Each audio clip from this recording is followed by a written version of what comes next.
Greetings, family. We welcome you in peace and love, and we really appreciate your divine presence here with us today. We give gratitude for the knowledge and inner understanding of self with this show. Let there be light on our birth charts, and may we know our purpose and align ourselves with our divine journey in love and light. In love and light. And with that, welcome to the Astro Love Show. Oh my God! Angela, beautiful, beautiful. Can I just clink you? Yeah. Clink. This podcast is essentially about astrology and spirituality, crystals, healing, just learning and engaging in a process of growth together, where we share insights on what's going on astrologically. We talk about numerology as well. What did I miss, Angela? We're just gonna really go deep on birth charts, looking where love, work, healing, how you can heal yourself through using crystals or meditation or different things along those lines, esoteric nature. Yes. And we're both really into occult as well, isn't it? So we might tap into that a little bit, but like you said, esoteric. But we're going to talk in a manner that's layman's terms, keep it really basic for people, especially for those who don't have much knowledge and insight on astrology or occult stuff or esoteric stuff. So yeah, this is what we're here for, to educate, to help heal, and just to grow together as a community, hopefully. Yeah, definitely. And just for the listeners to know, occult meaning hidden, so things that are not really out there, things that, you know, like you have to dig deep and research, and you know, we'll bring that forth. Anything you're not into, you don't have to accept, but just have an open mind. And again, in very basic terms. Angela, it's Gemini season. And Gemini started on May the 21st and ends on June 21st. Happy birthday, Gemini. Happy birthday, Gemini. I have to say, I'm already feeling the sun in Gemini. I don't know about you, but I am feeling it. The sun's come out, so I'm happy. Exactly. But shall we start talking about what Gemini season is about, and then maybe talk about the ruler of Gemini? Yeah, so with Gemini, it's the air sign. Yeah. It's all about the communication. So communication can be verbal. It could be through body language. It could be like walking. You know, Naomi Campbell's one of the top models. Snap! And she's a Gemini. Snap! And she runs the runway, basically. Her walk is like one of the best walks there are in the supermodel business. Yeah, you know, so there's so much to do with the Gemini, and it's the twins, and a lot of people say, you know, that when they meet Geminis, there's two of them. Yeah, two-faced. Yeah, and not in a bad way necessarily. Yeah, so you get to know. So I guess with the Geminis, you have to get to know both sides. Yeah, and kind of love both sides. Because your interactions with Geminis, how have you found them? Because I found them two as well. There's two sides to them. Yeah, and they could swap. Yeah, quite quickly. It's like, what's going on here? I think you got a point. Geminis, for me, they are so sociable, and because it's the mind, we're dealing with the mind, like you said, and also we're dealing with air, so everything is obviously up there. It's around the head, it's the mind. So very sociable, very flirtatious, like a good conversation, and very intelligent, and do seem sure of themselves. But I do find them, and I you know, this makes sense as well because it's one of the key words, but they're quite anxious. There's something nervous about their energy, and I think that's because they're so scattered. And they find it hard to really ground their thoughts. Well, they're up in the air, and they definitely need grounding at some point. If they don't have grounding in their chart, then it's just going to be all over the place. Over, exactly. So, and that may lead to lots of frustration and feeling like they can't complete stuff. But what's really good about Geminis is that they can be everywhere at the same time. Yeah, they're very adaptable people, so they can do more than one thing. Yeah, exactly. But yeah, the essence of a Gemini anyways is about the perception. It's about, like you said, communication and commuting. You mentioned travel. So they're really good with their ability to commute, go from A to B and make connections, share news and information. They can talk your ears off. They're the talkative side, isn't it? They They're the are. ones that can't stop. Like, I can think of a Gemini, and like, you can argue with them and they're always gonna win. You gotta have that energy to stand up to them. It's like, oh no, I ain't got time for that today. Yeah. But yeah, they're the talkative ones. Yeah. They've always got answer for everything. Yeah. You know, they just got it in their brain, and just everything is there. Yeah. But when you teach them something, say for example they're in a lecture room, they'll take the information, but they will lose that information really quickly. Like retainment is hard for them because I think they get bored quite easily because of that air. Because there's so much air, they lack that groundedness. So they will get bored quite easily. But they've got busy minds and they are jack of all trades. They know how to do everything. Yeah. They're quite talented in that way. Definitely. Or that's where their talent lies, being able to kind of do multiple things at the same time. Yeah, very witty. Oh yeah. Geminis can be jokes. Do you naturally get on with Geminis? Like, are they your people? I wouldn't say they're my people, but I'm an earth sign. You know, Miss Virgo over there. So, you know, I can bring them back down to earth, and I can handle it. I can handle that energy. But what's really interesting is that you're both ruled by Mercury. Exactly. So you've got the same god ruling you. So do you find that there's a huge difference despite the same ruler, or do you feel like there's some form of? I think there's a difference, definitely. I think the Geminis are definitely more of the talkative, and they're up in the air, whereas the Virgos are more practical. Yeah. They've got their feet on their ground. They're the researchers. Yeah. You know, they're the people that are trying to get everything right, perfectionists. Yeah. You know, and I guess that's why the Geminis and the Virgos probably could work together well, because the research side and the Gemini gets all that information, then they can spit it out to the world. You know, that's what they want to do. They want to share. They want to educate. That's why Geminis probably make good teachers. Yeah, true. You know, writers. Yeah. All those things like that. So that's where, you know, that Gemini and Virgo energy can work, but they naturally square each other. So. Exactly, I was gonna say so there's some conflict. Exactly, and maybe that stems from the fact that you say you're grounded, they're more airy, or they're airy, and that the two you can't be fertile like that. No, you can't be fertile like that. Virgo wants them to just relax a little bit. Yeah. I'm doing the research. Just as I'm doing the research, they're talking about it. It's hold on, but we haven't got the facts right yet. We have to, fix this up a little bit. Make sure everything we're saying is right. And they're just talking away. And the Virgo is getting very frustrated. And, you know, the Gemini is just saying what they're saying. They're not reading it. But, you know, the Virgo's there thinking, what is this person on? And that's why I guess Mercury is more grounded in Virgo, because he's taking his time to really delve into the information and be practical with it, and, you know, be succinct and efficient. But the Mercury in Gemini is more swift and quick and just wants instant results. Yeah, but then, you know, Virgos may take too long. Exactly. Because you're researching and you're trying to get that perfection. Yeah. You're trying to make sure everything's right. You might not have the time. Yeah. So then, Mercury in that will be like, well, hold on, we need to kind of move it a bit more here. Off it goes into Gemini to get that kind of swift action. Yeah. And perfection, what is perfection at the end of the day? That could take all lifetime to reach. So yeah, and so talking of Mercury, Angela. Yeah. We've just left Mercury retrograde. Mercury retrograde started on the 21st of April and ended on May 14th, and it was in Taurus. He was in Taurus. Yeah, well, you know, the retrograde is about reevaluating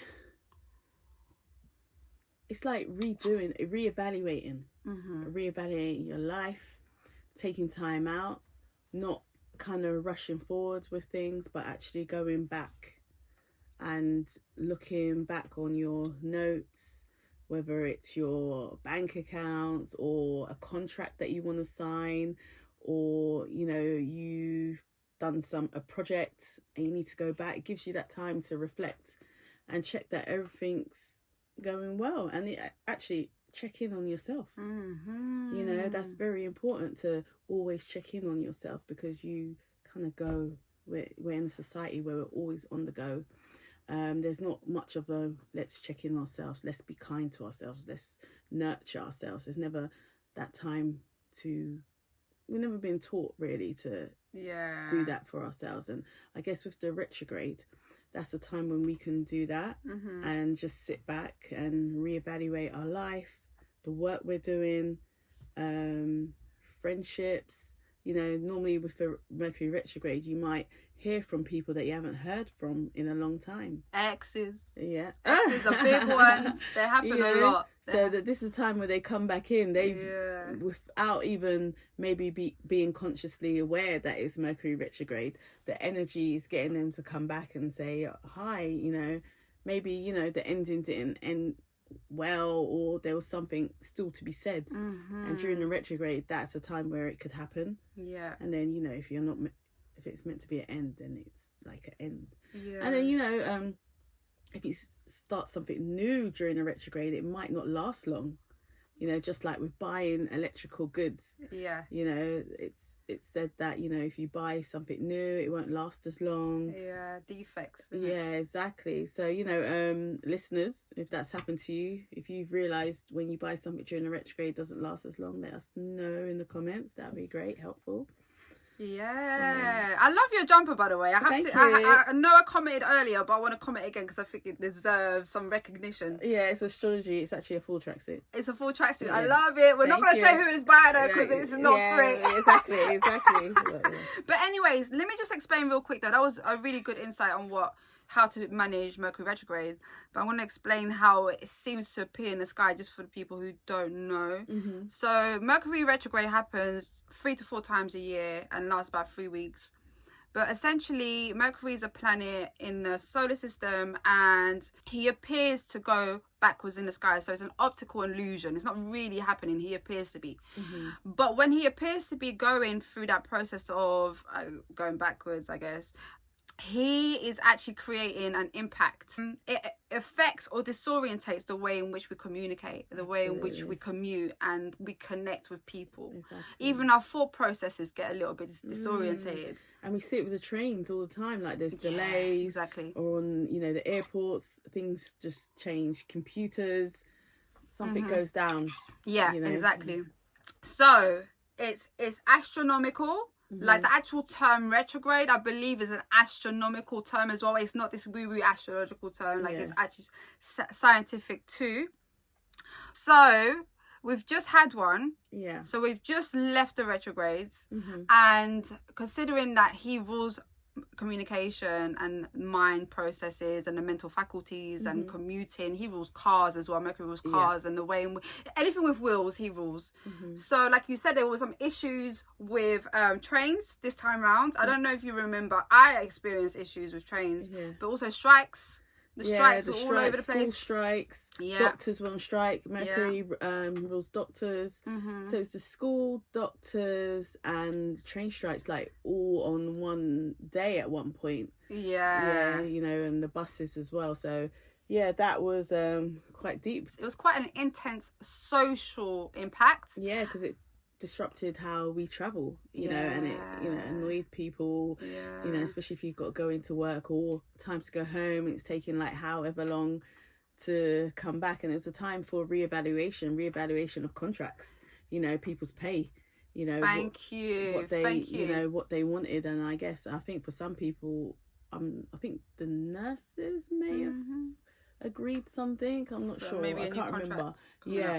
But that was quite intense. And even the British Library, you know, Mercury Rules Book, they had a strike for, do you know what? I didn't even know that. They had a strike as well for the British Library. And again, like Mercury Rules Books, libraries. The libraries. So I think what's really interesting is the fact that Mercury was retrograde in Taurus, and Taurus rules comfort and security and finances and aesthetics. So and anything to do with materialism. But here obviously we had to kind of re-evaluate and reassess our lives from a more personal perspective, to do with money, to do with aesthetics and comfort and security. Yeah, cost of living.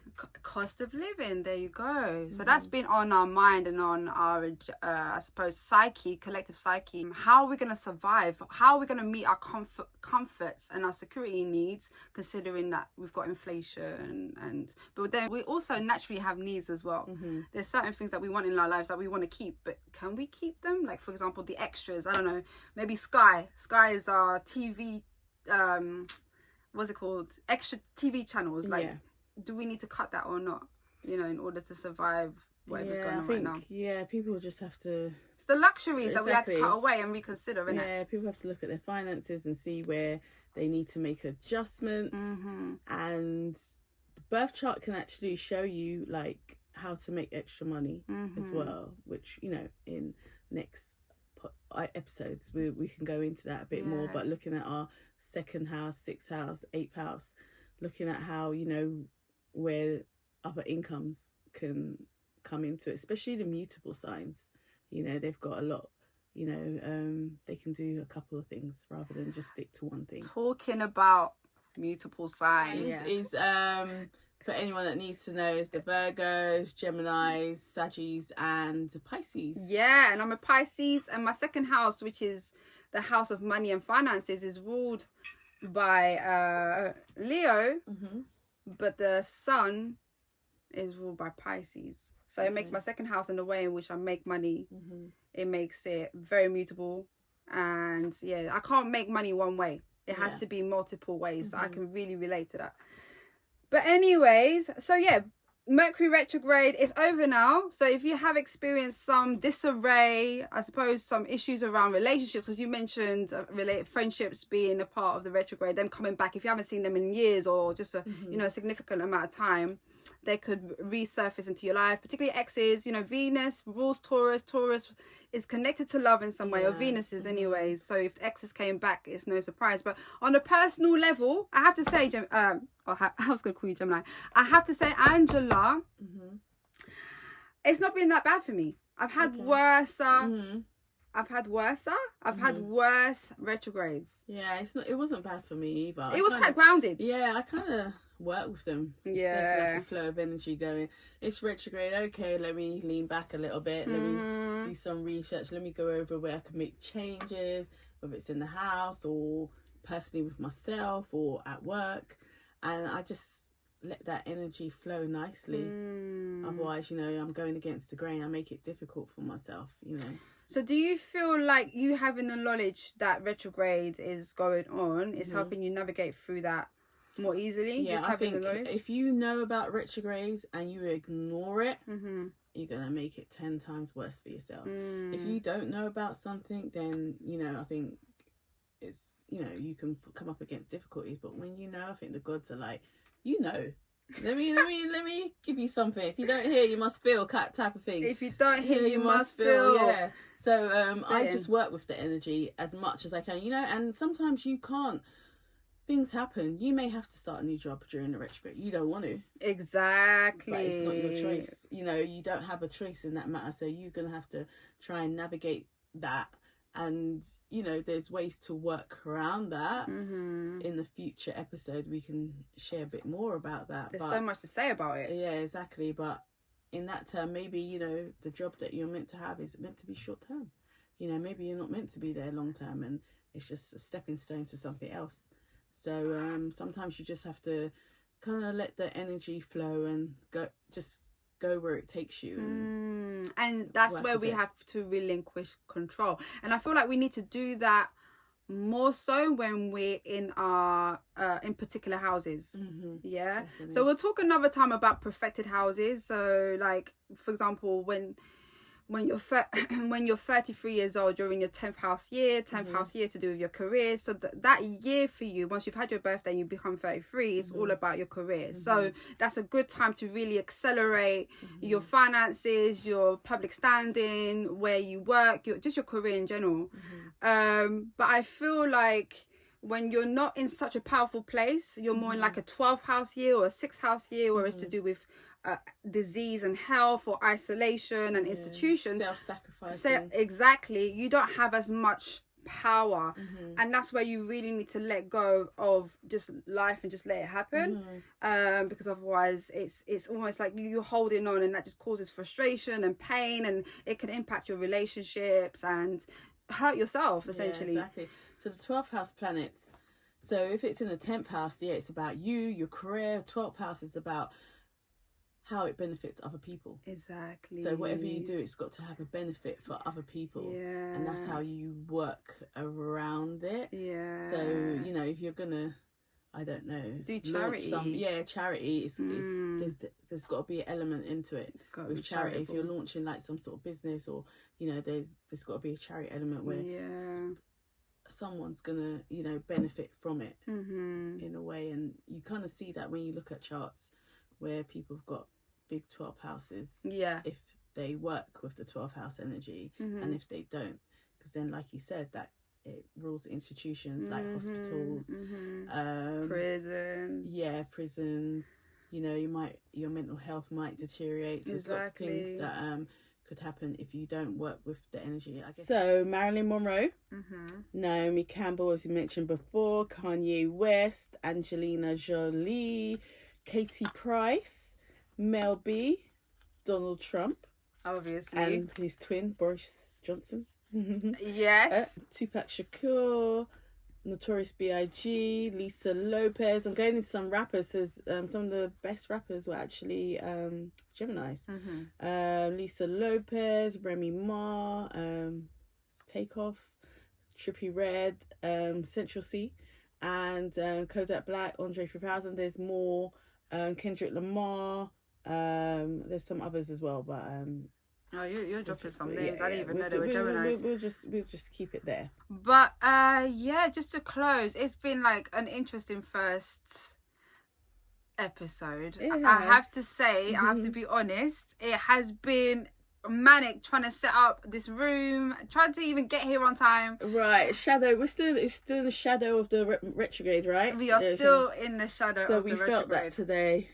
Delays, missing of trains, not the right technical equipment. But you know, we still made it work. We made it work. That's what it's about, making do with what you got, you know, and making the best out of a bad situation. Quote, exactly. Quote. Nothing is really bad. No, it's Nothing not. Is really it's bad. Just not what we expected and hoped for. But you know, we're getting there. We're working on it, and hopefully everyone will follow us, like our posts. Let us know what you want to know. Let us know anything that we need to explain more. We're here to share knowledge about astrology. That's like both of our passions. Christelle's a Pisces. I'm a Virgo. Christelle is aka Astro Love, and I'm aka Angel Love. I'm Astro Queen, honey. Astro Queen. Oh my god, so sorry. There you go, Mercury. I'm ruled by Mercury. I've got it wrong in the shadow phase. But yeah, so you're forgiven. Astro Queen.